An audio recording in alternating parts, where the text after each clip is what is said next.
김영록 지사님 소개를 다 듣고 나니까 가도 되겠구나 이런 생각이 들었습니다. 굉장히 뜻깊습니다. 제가 김대중 강당에서 사실은 민주정부 4기에 김대중, 노무현, 문재인을 이어서 이재명 대통령, 이재명 정부의 첫 6개월이 이제 지나가는 시점에 국정보고회를 하게 된다는 것이 가슴이 떨릴 만큼 사실은 뭉클합니다. 제가 오늘 아침에 기차를 타고 올 때 읽었던 책이 공교롭게도 어제 권노가 문희상 고문님 등 김대중 재단의 어르신들을 모시고 함께 식사를 했는데 바로 며칠 전에 따끈따끈하게 나왔다고 하면서 제게 주시면서 정말 정진해야 한다, 노력해야 한다라는 말씀으로 주셨던 책이 아주 이쁘게 나온 한 권에 10,000원씩인데 꼭 이렇게 사서 보시길 권해드리고 싶은 책입니다. 김대중 어록집이라는 책이 새로 나왔습니다.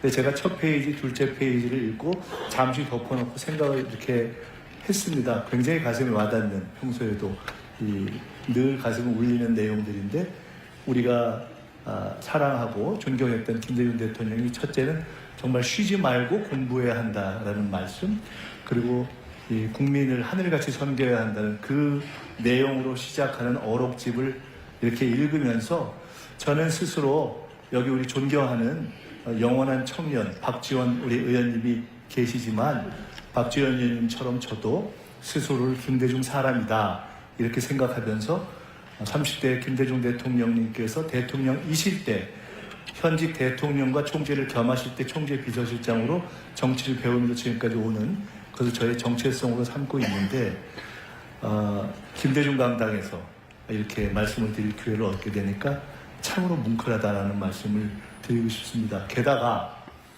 기억하실지 모르겠습니다만은 제가 당에 있을 때 계엄이 나기 전에 전당대회를 하면서 수석 최고위원이 됐는데 그때 많은 사람들이 저게 무슨 귀신 신하라 까먹는 소리냐라고 의아해할 때 제가 우리는 집권을 준비해야 한다라는 얘기를 했던 기억이 납니다.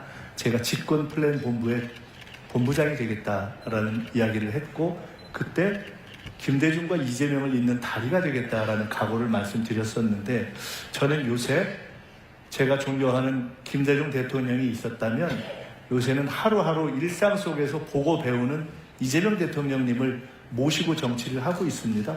우리가 4기에 걸친 대통령을 만들어냈는데 김대중 대통령님이 참으로 항공모함 같은 분이었다면 노무현 대통령님은 활화산 같은 분이었고 문재인 대통령님께서는 참으로 이렇게 은은한 바다 같은 분이셨다면 이재명 대통령님이 아마 전략과 디테일, 정책에 있어서는 가장 사실은 깊이 아는 분이 아닐까. 그래서 저도 비교적 정치를 일찍 시작해서 이렇게 쭉 해왔습니다만은 저도 비교적 공부를 열심히 하는 정치인 중에 한 사람이다 라고 생각을 하고 있습니다만은 요새 업무 보고 보시잖아요.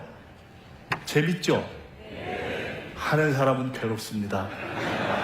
옆에 있는 사람은 아주 힘듭니다. 이 만만치 않은 수업 강도와 긴장감에서 업무 보고를 이렇게 하는데 순간순간 정말 많이 배웁니다. 그래서 그렇게 배울 점이 많은 대통령을 모시고 6개월간 이렇게 지내온 국정을 보고드리게 되었다는 것이 너무 좋고요. 오늘 국정보고회를 하게 된 것은 이제 한 번쯤 정리해서 그것을 이렇게 나누고 더 크게 도와주십시오 하는 말씀을 드릴 때가 되었다라는 생각이 듭니다. 그래서 시작한 국정보고회입니다. 아까 개헌 말씀을 하셨는데 사실은 제가 돌이켜보니까 1년 전보다 조금 전에 아무리 봐도 윤석열 씨와 그 세력들 저 사람들이 계엄을 할 것 같다 뭐 이런 얘기를 한 적이 있지 않습니까?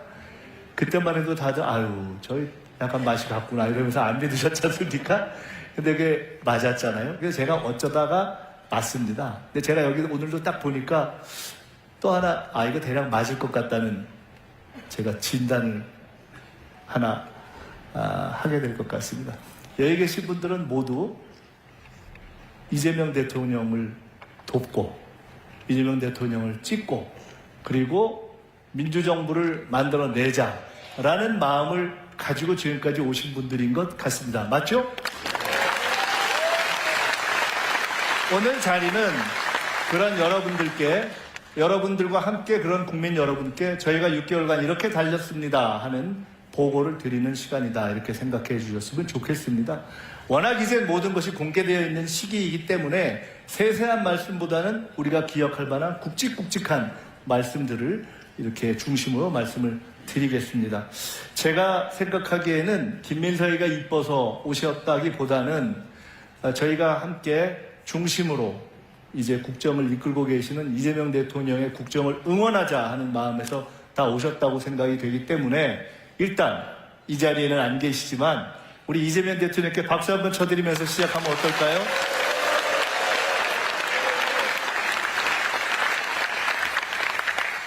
우선 간단하게 이야기를 시작하기 전에 그냥 몇 가지 수치를 살펴보겠습니다. 성장률, 경제가 어떻게 돼가느냐?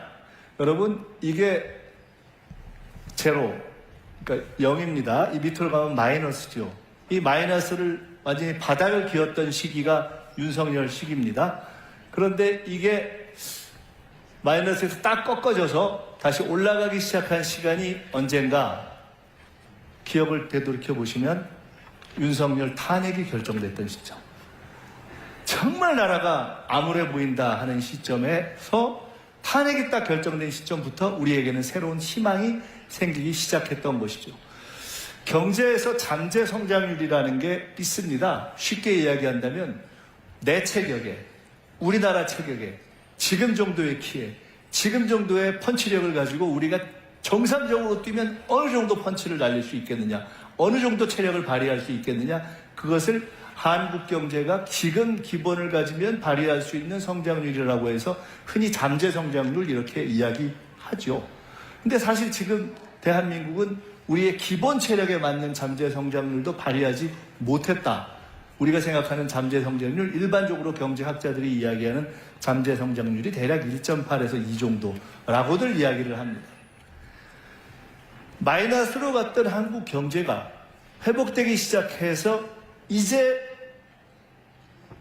경제학자들이 혹은 한은에서 혹은 IMF에서 분석하고 전망하기를 내년에는 1.8, 이제 우리는 우리 키와 우리 체격과 우리 체중에 맞는 정도로 뛸 수 있는 정도로 회복될 것 같다. 조금 더 긍정적으로 보는 분들은 저게 한 2까지도 갈 수 있겠다. 이렇게 분석을 하고 있는, 종합적으로 얘기하면 우리는 이제 적어도 수치상으로는 반등을 시작한 거죠. 이것은 소비심리입니다. 100이 가운데입니다. 100보다 낮으면 야 이거 영 아닌 것 같아. 100보다 높으면 좀 괜찮아질 것 같아. 경제학자들한테 여쭤보니까 6가지의 변수를 종합해서 소비심리를 종합한다고 하더라고요. 내가 더 쓸 것 같아. 남이 더 쓸 것 같아. 경제가 어떻게 될 것 같아. 이것이 종합돼서 지금은 최초로 소비심리가 지난 몇 달간 쭉 올라와서 110대까지 올라와 있습니다. 코스피 추이는 사실 더 말씀드리지 않아도 될 것 같습니다. 윤석열 정부 시기에 2000대에서 그냥 왔다 갔다 횡보를 하고 버벅거리던 것이 우리가 지난 대선 때 기억하시면 5천을 목표로 하겠다, 중장기 목표로 하겠다고 했을 때 많은 언론인, 특히나 야당 등에서는 비판을 넘어 비난까지 했었는데 지금 이미 우리는 4천대를 넘어서서 있습니다. 이 지금 쭉 올라갔다가 조정기간을 거쳤는데 제가 바로 직전 어제까지 이거를 이 업데이트, 가장 최근 것까지 반영한 것입니다. 4020. 물론 어려운 점들이 남아 있습니다.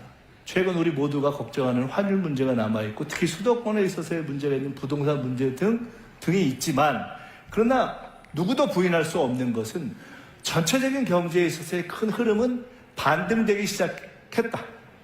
경제가 심리라고 하면 결국 가장 본질적인 문제로서 이재명 정부에서 경제가 살아날 수 있을 것 같다, 살려야 되겠다라는 국민들의 마음의 합이 시작된 것이죠.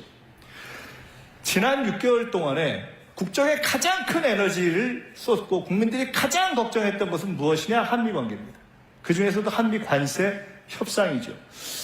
정부를 시작하는 시점에 제가 대통령님과 말씀을 나누다가 이런 말씀을 서로 나눴던 기억이 납니다. 어느 정도 기간 대통령님 오직 이거에만 집중하십시오. 나머지 소소한 거는 그냥 심부름 제가 하겠습니다. 한미 관세 협상이 돌이켜보시면 지금은 그래도 일단 났기 때문에 조금 났지만 얼마나 불안했습니까? 경제를 하는 분들이 다 도대체 이게 관세가 어떻게 되는 거냐? 끝나긴 끝날 거냐? 그런 시간이 있었죠.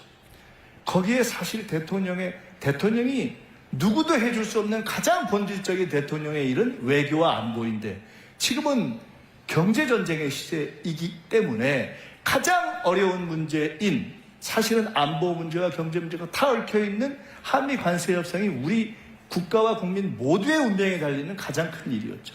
근데 이게 타결이 됐는데 여기 아시다시피 워낙 많은 내용이 있기 때문에 그리고 관심 있는 분들이 여러 가지 공부를 했기 때문에 저는 딱 3가지만 말씀드리려고 합니다.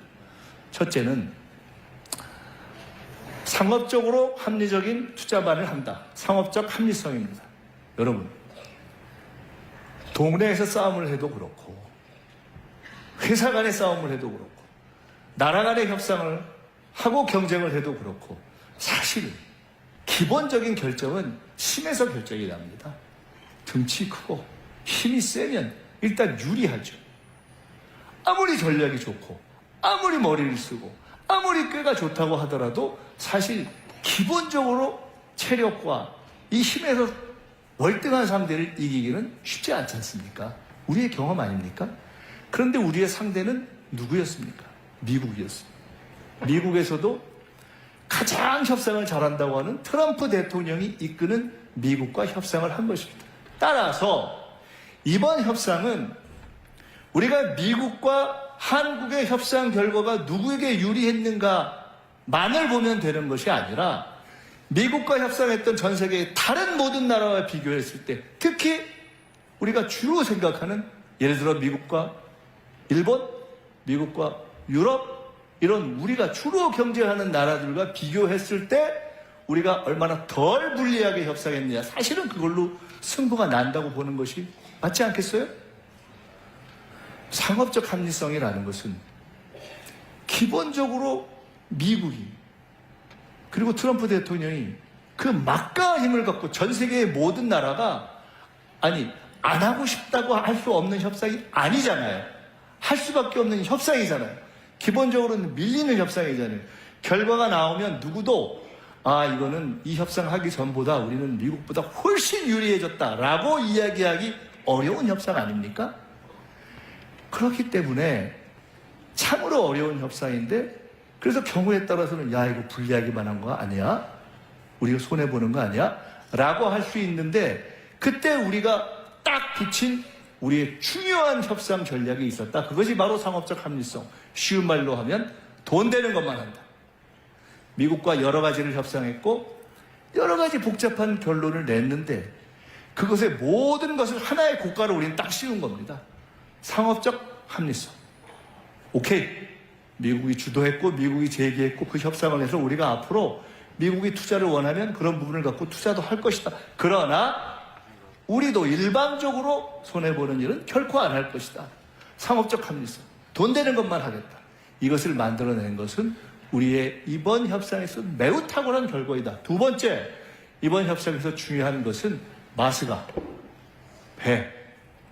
다들 아시다시피 이번에 우리의 조선 역량은 이 협상 전체를 유리하게 이끌어내는 데 있어서 매우 중요한 역할을 했습니다. 이런 이야기를 저희가 했습니다. 충무공 이순신 장군께서 시작한 거북선의 역사로부터 시작된 어떻게 보면 양모호남 시무국가의 그 원천이 될 수 있을지도 모르는 그때 시작된 우리의 조선 역량. 과거에 정주영 회장이 그랬다는 거 아닙니까? 배 처음 만들 때 거북선 딱 보여주면서 우리가 왜 만들 거예요 이랬다는 거 아닙니까? 근데 그것이 미국이 미국과 중국과 경쟁하는 이 시기에 미국이 가장 필요하고 근데 미국이 가장 없고 그런데 한국이 제일 잘하는 바로 그 조선이 딱 우리에게 있었기 때문에 그것을 소위 지렛대로 해서 많은 것들을 해결해낼 수 있었다는 것이 매우 중요한 포인트입니다. 근데 그것을 우리가 협상 초반부터 정확하게 판단하고 여기에 집중하면서 이것으로 협상을 끌고 가야 되겠다라고 판단하는 것이 대단히 탁월한 전략이었던 것이죠. 여기서 하나 생각하고 싶은 것은 대통령께서 이런 말씀을 하셨죠. 이번 한미 관세 협상을 하면서 끝났을 때 뭐라고 하셨습니까? 정말 국력을 키워야 된다라는 생각을 많이 했다. 이제 한미 관세 협상이 끝나고 앞으로 우리가 여러 가지 일들을 해나가는 데 있어서 앞으로는 미국이든 유럽이든 일본이든 중국이든 어느 나라와 우리가 어떤 상황에서 어떠한 협상을 하더라도 반드시 우리가 우위를 점할 수 있는 강력한 그런 경쟁력을 가질 수 있는 우리만의 전략적인 무기를 갈고 닦아야 한다. 조선뿐만이 아니라 그것이 우리 대한국민에게 대한민국에게 주어진 역사적 과제다. 그런 무기들을 여러 개 가지고 있어야 우리는 당당하게 갈 수 있다. 이것이 두 번째 교훈이라고 생각합니다. 세 번째, 시간입니다. 저는요, 이번 협상을 시작할 때 대통령께서 이 말씀을 몇 번 하셨는데 이게 그렇게 중요한 것일까라고 사실 처음에 느끼지 못했습니다. 저뿐만 아니라 바로 이 전남 출신의 김용범 정책실장, 광주 출신의 김정관 산업부 장관, 이런 분들이 이번에 정말 탁월한 협상을 했거든요. 끈질긴 협상을 했거든요. 미국 사람들도 놀랄 만큼의 지혜를 발휘했거든요. 근데 그분들이 다 하나같이 하는 얘기가 있습니다. 대통령이 처음 시작할 때 결코 시간에 쫓기지 말아라. 결코 불리한 것에 대해서는 내가 서명하지 않겠다. 깨질 수도 있다는 각오로 버텨라. 라고 딱 처음에 지침을 준 것이 그렇게 어려운 시점에 흔들리지 않고 갈 수 있는 그런 힘이 됐다는 것을 시간이 갈수록 절감하게 됐다는 이야기를 합니다. 우리 박지원 원장님 여기 계십니다마는 국제적인 협상, 특히 미국과의 관계에 있어서 여러 가지를 하면서 해방 후에 우리가 사실은 미국이 그래도 뭘 하자고 하는데 다 그거를 우리가 버티면서 시간을 끌고 경우에 따라서는 안 할 수도 있다, 깨질 수도 있다라는 각오로 시간을 버티는 것은 실은 쉽지 않습니다. 그렇게 쉽지 않습니다. 이 현실의 정치를 하거나 협상을 해본 분들은 다 아시는 분들이에요. 그런데 대통령이 그 원칙을 딱 가졌던 것, 저는 이것이야말로 세계가 평가할 때 그래도 한국이 어느 정도 이번에 덜 불리한 협상을 해내고 오히려 경우에 따라서는 앞으로 10년, 20년 후에는 마치 한미 FTA를 처음 시작할 때는 한국이 불리할 것이다 라고 했는데 지내놓고 나니까 한미 FTA에서 한국이 더 득을 봤잖아요. 그런 것처럼 이번 관세 협상의 결과 10년, 20년 후에는 어쩌면 한국이 미국조차도 결코 함부로 할 수 없는 그러한 강력한 경쟁력을 가진 나라로 가는 데 있어서의 그 기반을 쌓은 최대의 대전략이자 대원칙은 저는 대통령이 실무자들에게, 책임자들에게 딱 원칙적 지침을 준 것, 그것이 가장 큰 것이었다, 이렇게 말씀드립니다. 그리고 지난 6개월은 한마디로 전 세계를 뛴 시간이었습니다. 많은 내용이 있습니다. 이 중에 한 가지만 제가 말씀드릴게요. 원래 예상 안 했는데 들어간 것, 아까 에이펙 말씀하셨는데요. 사실 에이펙이요, 제가 대선 때 집권 플랜 본부장이라는 걸 해서 앞으로 집권을 하면 100일을 어떻게 하냐 뭐 이런 계획을 좀 짜고 했었는데, 그때 사실 대선에서 승리하기 전에 제일 걱정했던 것 중에 하나가 에이펙입니다. 엉망될 것 같더라고요. 근데 제가 막상 우리가 대선에서 승리한 다음에 이게 총리가 준비위원장인데 제가 총리가 돼가지고 저걸 준비위원장 할 줄은 정말 몰랐습니다.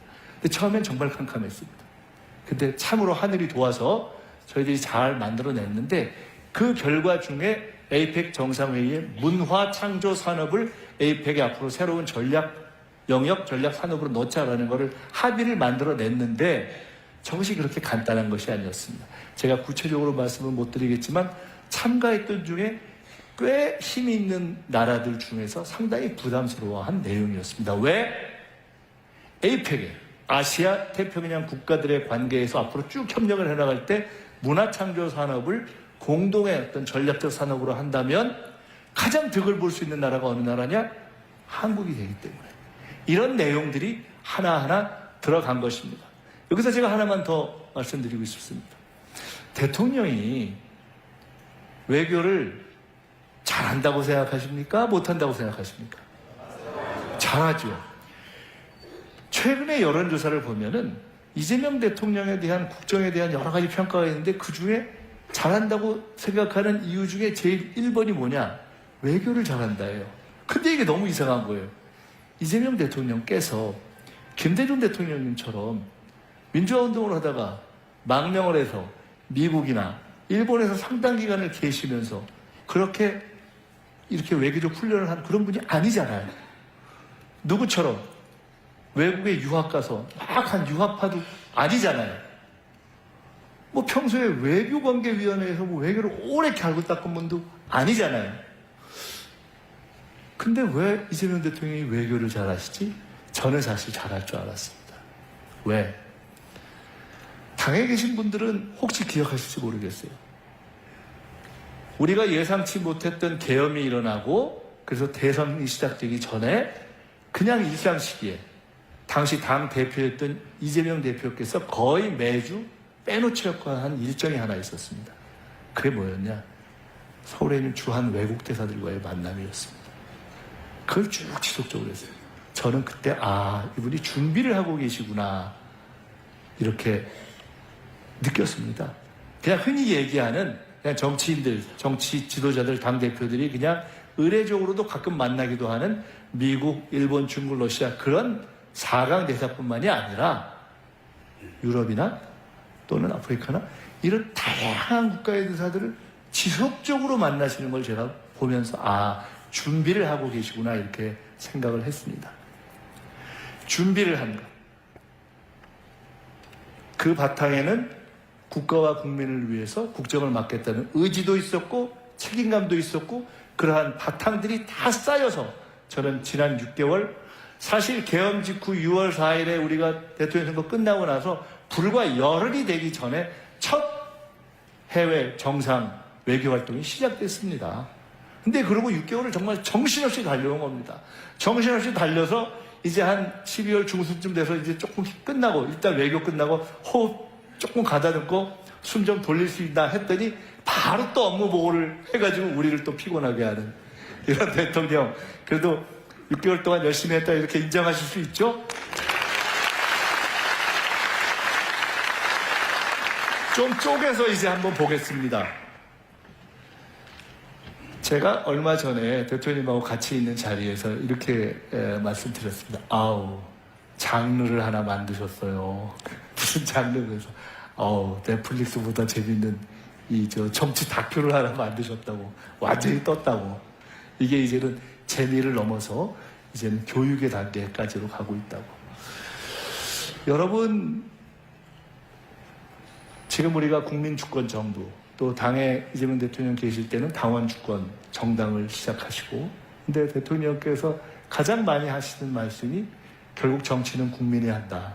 이것은 우리가 오늘 이 자리에 있는 김대중 대통령께서 하셨던 결국 국민이 하늘이다와 똑같은 것입니다. 이 국민주권의 실험이 시작된 겁니다. 국무회의가 열리고 타운홀 미팅이 열리고 업무보고가 열리고 이에 대해서 이렇게 표하는 분도 있고 저렇게 표하는 분도 있지만 분명한 것이 있습니다. 이제는 국정은 열렸습니다. 이 열린 방향은 결코 뒤로 가지 않을 것입니다. 더 많이 열릴 것입니다. 이제는 대통령이 회의를 열었고 총리실도 필요한 부분의 회의를 국민에게 공개할 수 있는 것을 열 준비를 하자고 저희는 준비를 하고 있고 각 정부 부처에도 이제는 국민의 관심이 있는 내용들에 대해서 열면서 가자라고 말씀을 하고 있습니다. 이제는 이 방향으로 가야 하고 또 하나 분명한 것은 저는 지금 우리 모두가 주인공이 돼서 함께 만들어내고 있는 이러한 새로운 민주주의적 실험은 전 세계로부터 혹은 AI 시대 혹은 민주주의 시대 그러면서 한편으로는 민주주의의 위기로 지금 평가되고 있는 이 시기에 세계가 평가할 수 있는 새로운 민주주의 시대의 문을 우리가 열고 있는 것이다. 그리고 그것이 K민주주의이고 김대중 대통령께서 과거 싱가포르의 이광열 수상하고 논쟁을 한 적이 있었습니다. 아시아에선 민주주의가 안 된다. 근데 김대중 대통령 무슨 소리냐? 우리가 민주주의의 전통이 있고 오히려 민주주의를 선도할 수 있다. 저는 확신합니다. 지금부터 5년 내에 그리고 5년 후에 대한민국은 지금 이재명 대통령과 국민주권정부와 그리고 우리 모두가 함께 만들고 열고 있는 이 새로운 열린민주주의의 실험을 통해서 전 세계에서 미국보다도 다른 서구 나라보다도 다른 어느 나라보다도 더 앞서가는 K민주주의, 세계적인 민주주의 선도국가로 갈 것이다 확신합니다. 이것은 그냥 관념적인 민주주의가 아니라 여러분, 저는 정치를 쉬었을 때 미국에 가서 잠깐 공부를 했거든요. 그때 제가 이런 생각을 했습니다. 미국의 최대의 수출품이 뭐냐? 전 헌법이라고 생각했습니다. 이제 대한민국의 최고의 수출품이 민주주의가 되는 시대가 올 것입니다. 그리고 그것은 그냥 민주주의의 이념이 아니라 이 AI 시대의 민주주의와 결합해서 AI 시대의 민주주의를 구현하는 다양한 기술적인 능력까지, 기술적인 실험까지, 다양한 시스템까지 어떻게 정부가 민주주의를 구현하느냐, 어떻게 지방정부가 구현하느냐와 결합된 그러한 다양한 민주주의의 이념뿐만 아니라 산업까지도 발전하게 될 것이다. 이미 그렇지 않습니까? 어떤 나라들은 전자투표 같은 것들을 실험해서 전자민주주의, 전자정부에서 앞서고 그것 자체가 산업이 되고 있지 않습니까? 저는 결국 그런 방향으로 갈 것이다. 이렇게 확신을 합니다. 두 번째입니다. 김대중 대통령께서 아주 두껍게 쓰신 본인의 생전에 정리했던 자서전이 있었습니다. 평생을 정리한 자서전인데 거기에 맨 마지막에 후기가 한 10여 페이지 됩니다. 근데 그 후기에 제일 앞에 한 4페이지 정도가 어떤 내용이냐? 대한민국은 외교를 잘해야 사는 나라이다. 딱 이렇게 돼 있어요. 그리고 대한민국은 정치인뿐만 아니라 국민이 외교를 잘해야 사는 나라이다. 이렇게 써 있어요. 대한민국은 지정학적 위치 때문에 필연적으로 외교를 잘해야 사는 나라입니다. 당당하게 쉽지 않았죠. 에이펙 때 마지막 날 정상 만찬이 있었습니다. 여기서 GD가 공연을 하고 여기서 정상들이 만찬을 하고 쭉 있고 저쪽 방에서 정상들이 대기했다가 들어오는데 마지막 날이어서 대통령님께서 각 정상들이 오시면 악수를 하고 이렇게 안으로 들여보내면 그분들이 잠깐 함께 동반 입장하기 위해서 준비하면서 커피를 마시는 바로 그 대기실에서는 제가 제일 앞에서도 그분들을 이렇게 맞이했습니다. 한 분 한 분 오셨는데 제일 마지막에 입장하신 분이 시진핑 주석이었어요. 근데 시진핑 주석을 이렇게 뵈니까 진짜 이 체격도 좋고 포스가 있더라고요. 흥미로운 발견을 했습니다. 그 앞에 서 있는 각국 정상들이 들어와 있었는데 시진핑 주석이 딱 들어오시니까 앞에 있던 정상들이 각자 이렇게 자유롭게 하다가 그래도 시진핑 주석하고 악수를 한 번 더 하려고 이렇게 쭉 하는 그 자연스러운 그런 분위기가 형성되더라고요. 간단치 않죠. 이 힘이죠.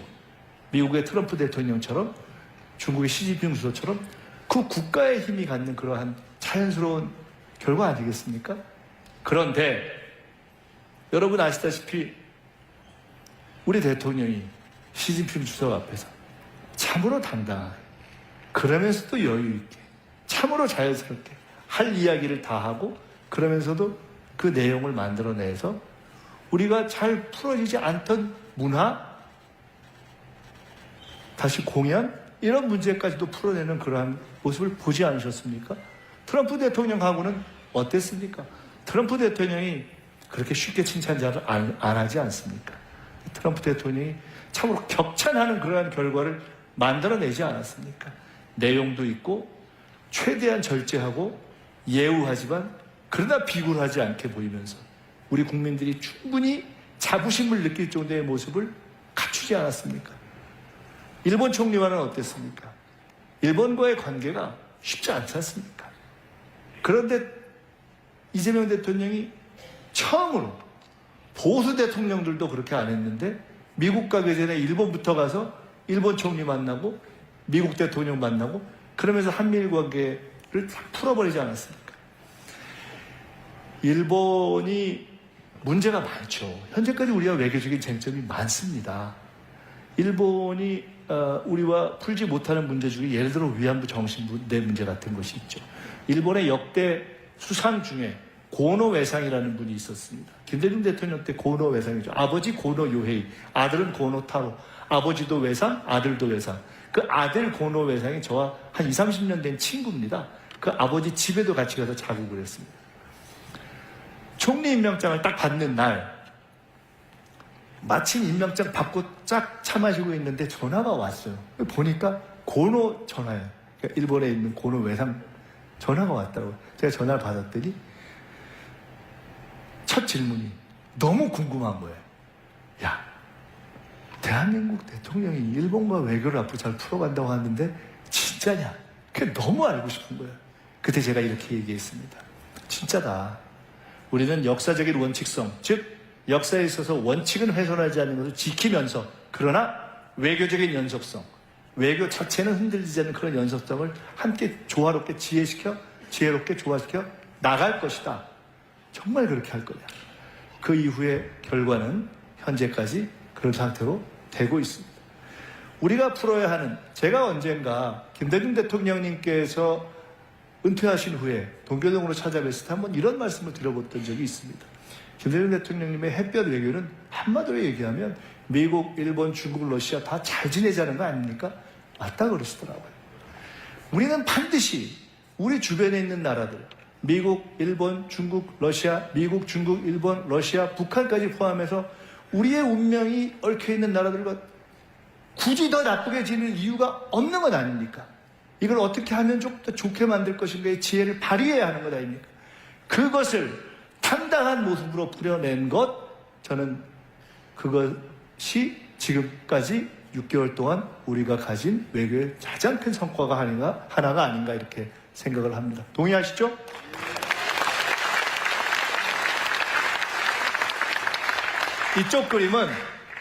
이쪽 그림은 대기업 CEO들.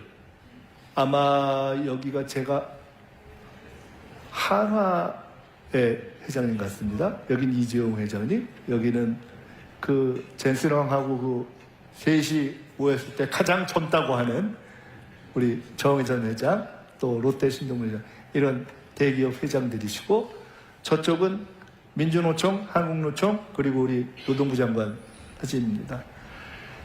경제를 저렇게 우리가 풀어왔죠. 그 한미관세 협상을 하는 과정에서 가장 미국의 강경파 중에 하나였다는 분이 미국의 러트닉 상무장관이라고 합니다. 근데 그 상무장관 러트닉 장관이 그랬다는 겁니다. 아니 도대체 너네 한국은 어쩜 이렇게 기업과 정부가 몽땅 한편이 돼가지고 달려드냐. 이런 나라를 본 적이 없다 이렇게 이야기를 했다는 겁니다. 저는 우리가 그간 경제를 이끌어오고 또는 경제정책을 써온 데 있어서 여러 가지 측면이 있지만 가장 중요한 모습 하나는 바로 이 투명성이라고 생각합니다. 한미관세 협상을 하는 과정에서 이런 기사들이 많이 난 걸 보셨을 겁니다. 대통령이 혹은 1대1로 혹은 1대4로 대기업 회장들을 많이 만났습니다. 그런데 10년 전, 20년 전이었다면 많은 사람들이 혹은 언론이 아유 저 정부가 또는 대통령이 저 대기업 CEO들하고 만나서 뭔가 골방에서 뭐 좀 이상한 짓 하는 거 아니야? 이러던 때가 있었잖아요. 전혀 없잖아요. 아무도 그런 의문 자체를 제기하지 않잖아요. 제가 저 문제를 놓고 대통령님하고 말씀을 나누면서 이런 말씀을 나눴던 적이 있습니다. 우리는 진짜 꿀릴 게 없으니까, 떳떳하니까, 당당하니까, 검은 도움을 받은 것이 없기 때문에 당당하고 자신있게 할 수 있는 것이 아니냐. 제가 미국 유학을 할 때 비즈니스 가버먼트 릴레이션십, 기업과 정부의 관계라는 수업을 들었던 적이 있습니다. 한 20, 30년 전입니다. 근데 그때는 그 수업의 의미를 몰랐습니다. 요새 제가 느낍니다. 어떤 나라가 선진국이 되는 데 있어서 가장 중요한 척도의 하나가 바로 그것이로구나. 기업과 정부가 떳떳하고 당당하고 투명하게 정말 국가를 위해서 필요한 일을 정부도 당당하게 요구하고 기업도 당당하게 얘기하고 그리고 그것을 투명하게 보여줄 수 있는 바로 그러한 관계가 그 나라의 자본주의, 그 나라의 시장경제, 그 나라의 경제가 얼마나 선진화되는가의 척도이다. 저는 이재명 정부가 바로 그러한 큰 자락을 깔았다고 생각합니다. 이제는 정책에 있어서 때로는 생각이 다르고 그럴 때도 있겠지만, 그러나 정부와 노동, 정부와 기업이 언제든지 당당하고 투명하게 만나서 하나하나를 풀어가고 그것을 상생의 관점에서 풀어가는 그러한 기초를 닦았다. 동의하시죠?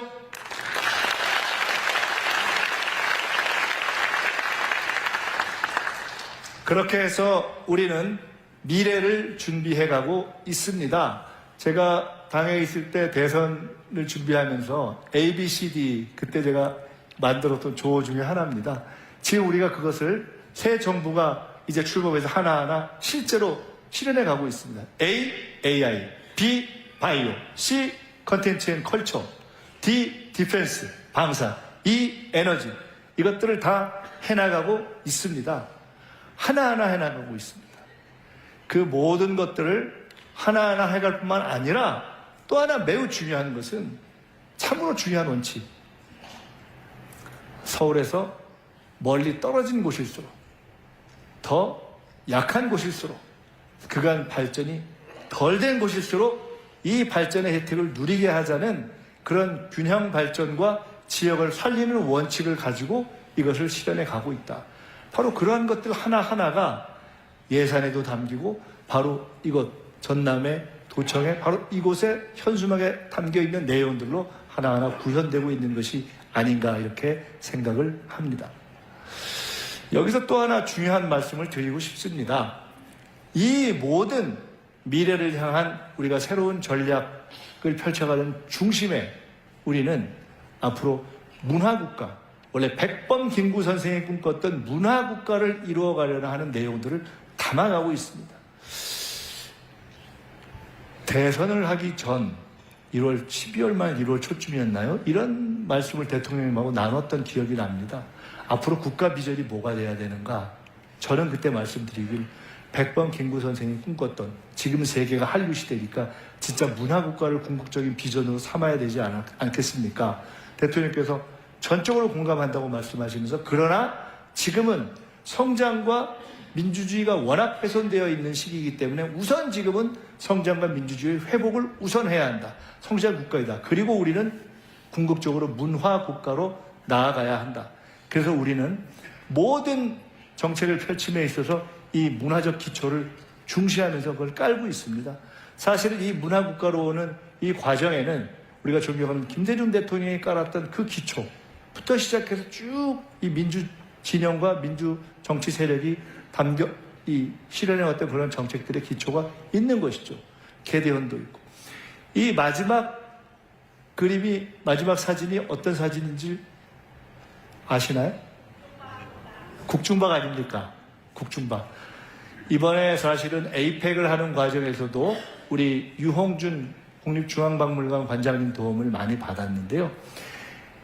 제가 이 과정에서 우리 유홍준 관장님께 국중박에 저렇게 사람들이 어마어마하게 모이는 의미를 몇 가지 들었는데 그걸 꼭 여러분께 전해드리고 싶습니다. 첫째, 지금 우리나라 국중박이 전 세계 박물관 가운데 넘버 4 안에 듭니다. 뉴욕, 런던의 대형 박물관, 파리의 루브르 박물관 등등 있죠. 근데 중요한 차이가 있습니다.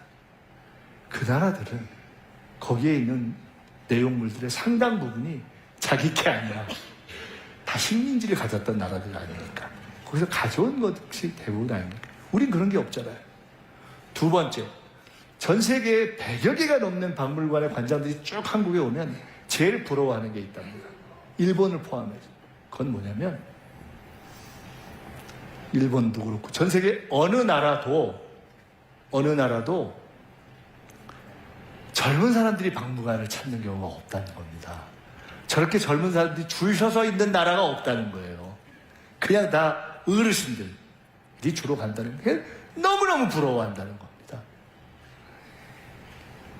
이러한 힘, 이러한 문화국가의 꿈을 저희가 아까 말씀드렸던 A, B, C, D, E를 해가면서 저희들이 하나하나 그 기반에 담으려고 노력하고 있습니다. 한 가지 더.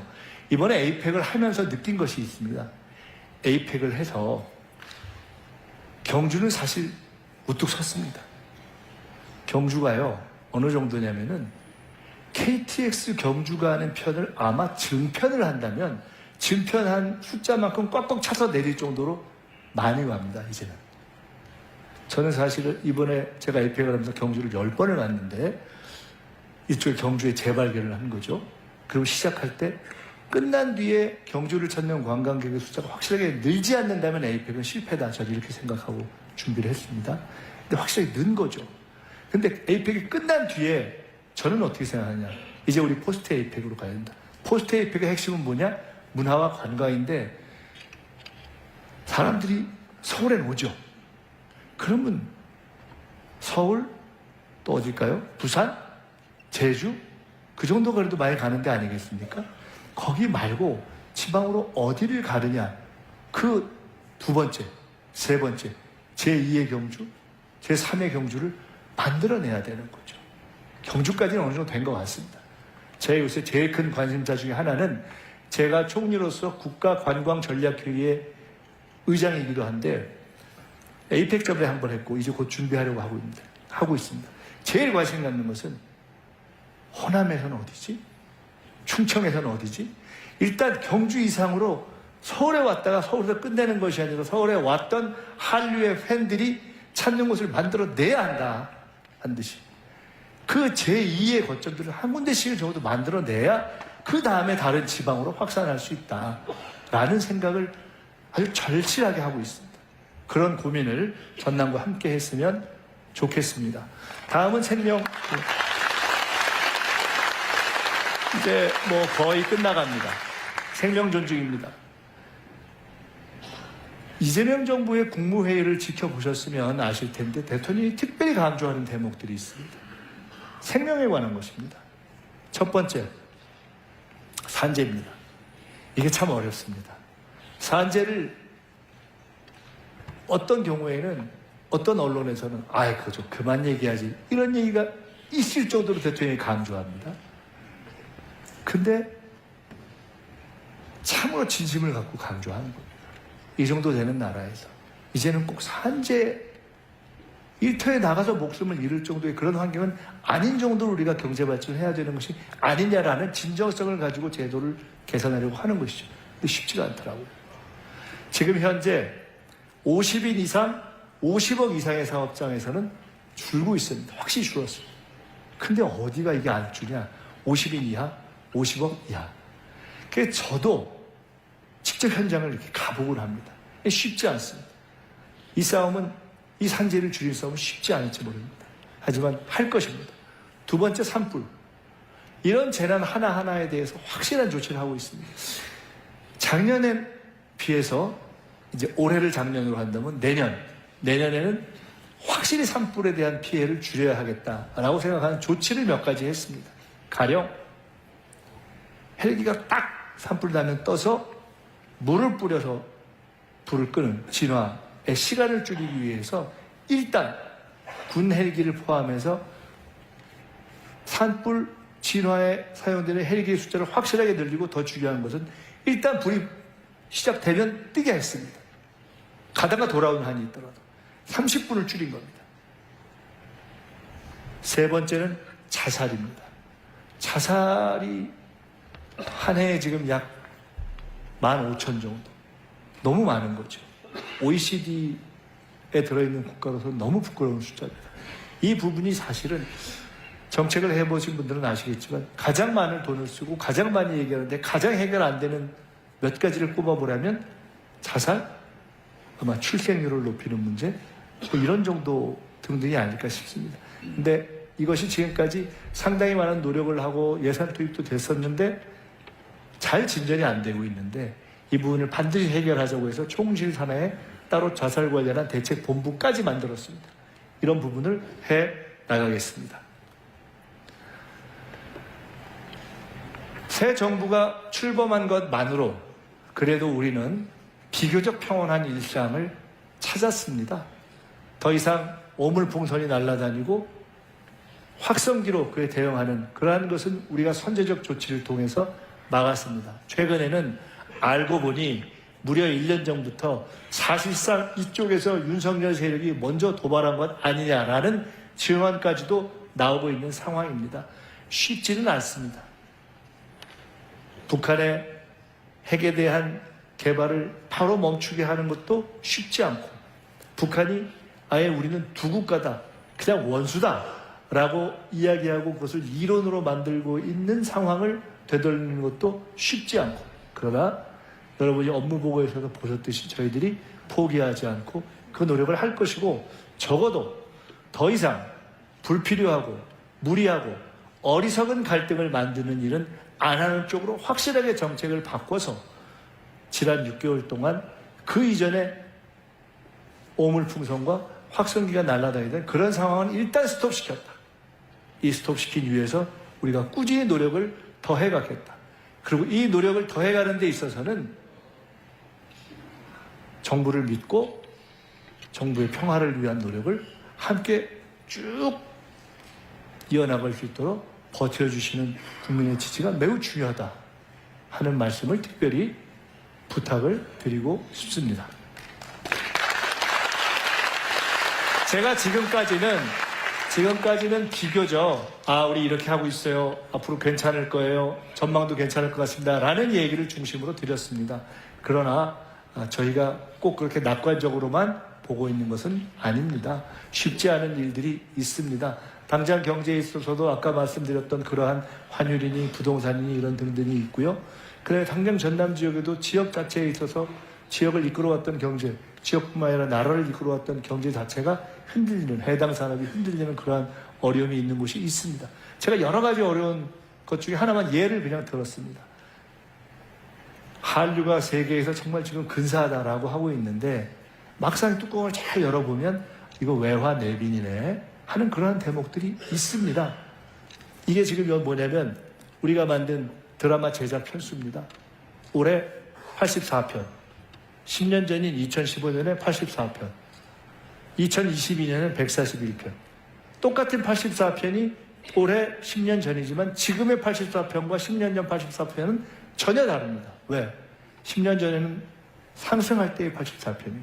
지금은 전 세계가 다 한국이 최고인가비요? 이러고 있는데 막상 정점을 찍고 내려와서 내실은 굉장히 어려움에 빠져있는, 실제로 돈은 넷플릭스가 벌고 제주는 한국이 제주만 부리고 있다라고 평가되는 이러한 구조적인 어려움이 있습니다. 이것뿐만이 아니죠. 많은 부분에서 우리는 이 변화의 시기에 겉으로 보기엔 괜찮지만 조금 방심하면 한순간에 뒤집힐 수도 있는 그러한 여러 가지 위험 요인들을 안고 있습니다. 방심하면 안 된다라는 것을 놓치지 않고 그 위기의식을 갖고 가겠습니다. 이제 마칠 때입니다. 사실은 아까 여기 올라오기 전에 의원님들 같이 계실 때 우리 잠깐 말씀드렸습니다만, 오늘 아침에 제가 이 자리에 오기 전에 진도를 들렸다 왔습니다. 진도에 고성초등학교라는 초등학교가 저희 외 중조부님이 지으신 학교거든요. 거기에 우리 박지원 의원님의 천치께서 일회시고, 박 의원님 몇 회시라고요? 23회시라고 가지고 여기 들렸었습니다. 저희 어머님이 그 민가협이라는 단체의 초대 회장이신데, 어머님이 지금보다 훨씬 정정하실 때도 왔다 가셨고, 저도 몇 년 전에 왔다 갔는데 최근에 좀 궁금해 하셔서 한번 이쪽 오게 되면 들렸다 가라 이렇게 하셨습니다. 그런 애정이랄까 뿌리랄까, 뭐 굳이 따지면 그런 어떤 그런 것이 있죠. 근데 그런 어떤 개인적인 애정, 뿌리, 연고, 호남의 혼자다 이런 걸 떠나서 제가 이 말씀을 좀 드리고 싶습니다. 이재명 대통령님께서 호남에 대한 애정이 진짜 찐입니다. 찐. 제가 그거를 너무 잘 압니다. 너무 잘 압니다. 그 얘기를 여러 번 했어요. 대한민국의 어디에라고 대통령이 애정이 없겠습니까? 많은. 저는 이재명 대통령 국가에서 호남에 대해서 갖는 애정 내지는 마음은 어찌 보면 어려운 사람들 또는 어려운 지역이 가져왔던 불이익을 극복하는 정치를 하고 싶다라는 그러한 정치관을 가진 분이잖아요. 그런데 아마 호남에 대해서도 그런 민주주의를 만들어 왔고 국가에 늘 어려울 때 근간이 되었고 바탕이 되어 왔지만 실은 경제적으로는 전체적인 평균적으로 볼 때 상당히 낙후의 어떤 불이익을 감수해 왔던 그 지역이 이 변화한 시대에 있어서 제자리를 잡고 더 나아가서 우뚝 서야 한다는, 그리고 그것에 무언가 기여하고 싶다는 그러한 마음이다라고 저는 느껴지는 대화를 여러 번 했습니다. 정말로 호남이 잘 돼야 된다. 그래서 이제는 우리가 호남이 없으면 나라가 없다라는 그런 정신적인 자부심 또는 독재 시대의 민주주의의 성지로서의 어떤 그런 자부심, 김대중이라는 위대한 대통령 지도자를 만들어냈던 그러한 자부심, 이 나라의 유일한 민주정당인 민주당을 지탱해왔던 그러한 지역으로서의 자부심을 넘어서 이제는 변화하는 시대에 정말 미래의 근간으로서 탈바꿈해야 할 때가 됐다고 생각합니다. 물이 들어왔습니다. 이제 물이 들어왔기 때문에 노를 저어야 할 때가 됐다 이렇게 생각합니다. 그 내용들이 아까 우리 지사님께서 말씀하셨던 것처럼 딱 통합대학교 국립의대 설립 하나만 빼고 저걸 아까 말씀 주셨으니까 같이 노력을 하시자고요. 사실은 아까 A, B, C, D 말씀드렸지만 뭐니 해도 A, B, C, D 중에 압도적으로 중요한 것이 A 아닙니까? AI에 이제 죽고 사는 거 아닙니까? 근데 그 AI의 어떤 심장을 이곳에 갖다 놓는 것 아닙니까?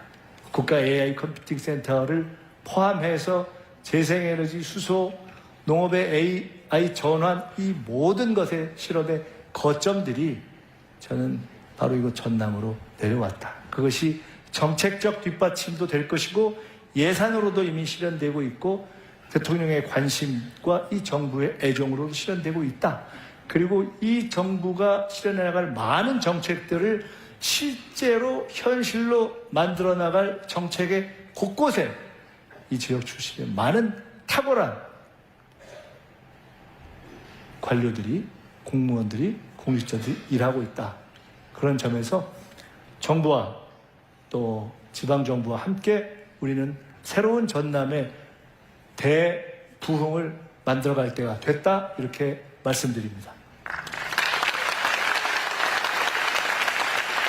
마치겠습니다. 제가 처음 시작할 때 대통령께 우리 여기 안 계시지만 응원 한번 하고 시작하시죠 라고 말씀드렸는데, 여러분 우리는 대통령제 나라잖아요.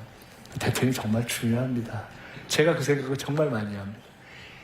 아니 이렇게 대통령이 중요한데 지난 시기에는 도대체 나라가 어떻게 돌아갔지?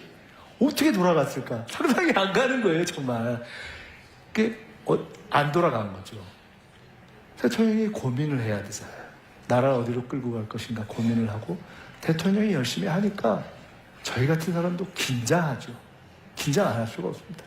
정말로 긴장하고 더 책임을 갖게 되고 더 공부하려고 하고 그렇게 합니다.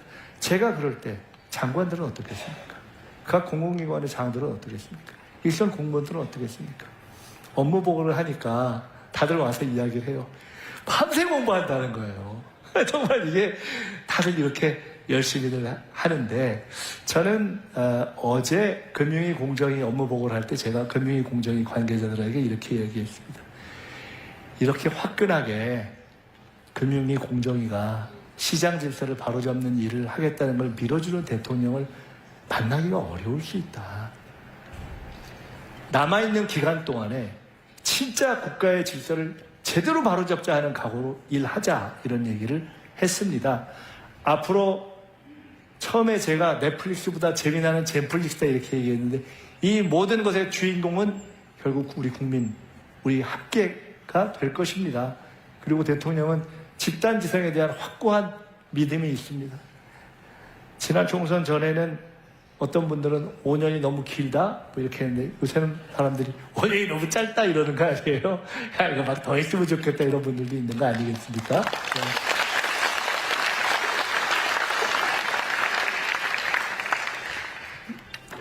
이재명 대통령과 함께 참으로 열심히 하겠습니다.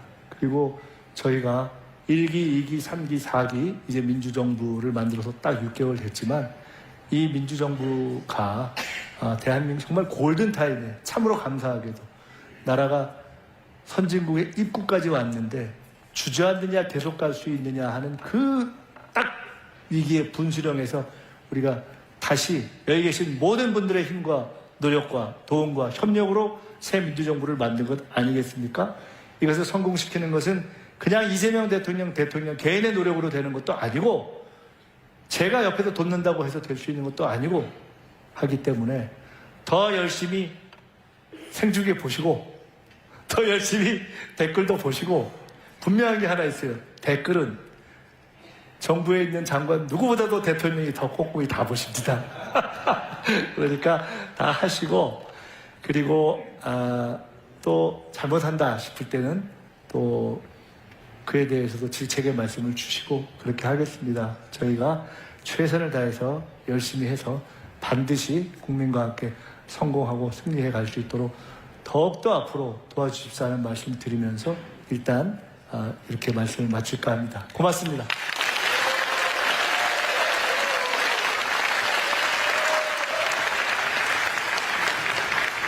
아니, 앉으세요. 왜 그러세요? 앉으시고요.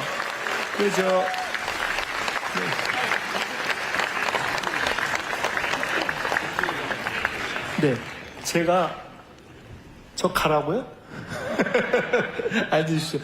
아마 오신 분들 중에 아마 이제 제가 말씀을 들어보니까 나가면서 뭐 조금 개인적으로 혹시 궁금한 거 있으면 주실 말씀도 있고 뭐 사진도 찍고 그러실 분도 있는 것 같다고 해서 여기서의 시간을 더 많이 가질 것 같지는 않고요. 한 뭐 5분에서 10분 이내로 몇 분만 제가 질문 간단히 받고 답변 드리고 그렇게 하면 어떨까 합니다. 가급적 여러분이 계실 수 있으니까 요점 중심으로 질문만 주십시오. 네. 혹시 누가 마이크, 예.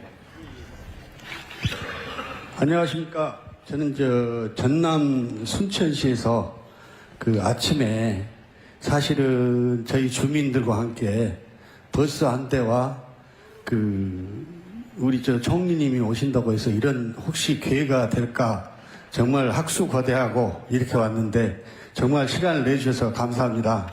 저희는 지금 한 60여 명 정도 아침에 지금 버스로 와가지고 점심 먹고 우리 총무님 질의 한번 들고 싶어서 이렇게 왔습니다.